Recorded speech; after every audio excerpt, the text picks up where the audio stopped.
Next, a planning application has been submitted to Blaenau Gwent Council for a new electric vehicle charging hub in Ebb Vale. The proposal, submitted by the council's own senior physical regeneration officer Sarah Williams, outlines plans for a facility on land next to the Boxworks on Lime Avenue.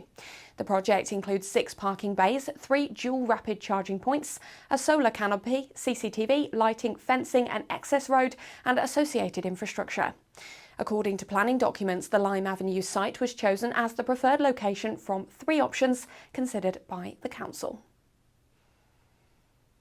A campaign group has voiced concerns over the size of Cardiff's first purpose-built co-living apartments, recently approved by the city's planning committee.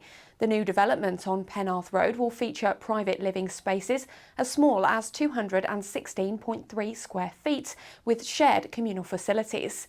Cardiff Civic Society said it was worried about the precedent being set by the development, which follows similar models already in use in cities like London and in Manchester.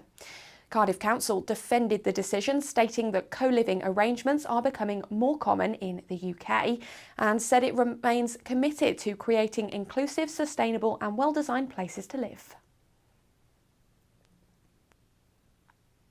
City Hospice's popular Forever Flowers installation has returned to Cardiff Castle for a 5th consecutive year. The display opened to the public on the 2nd of August and will remain on view until the 10th.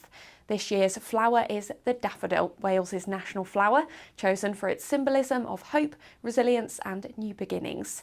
The daffodils, created by the British Ironworks Centre, are intended as lasting tributes. As part of this year's event, more than 400 pieces of artwork by local school pupils are also on display in a special Garden of Memories, created with banners illustrating themes of remembrance, care and community.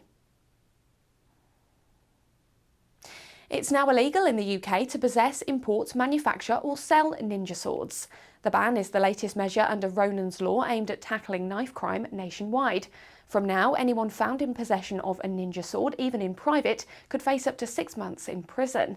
The ban follows a month-long nationwide amnesty during July, where people could safely surrender ninja swords to police and apply for compensation.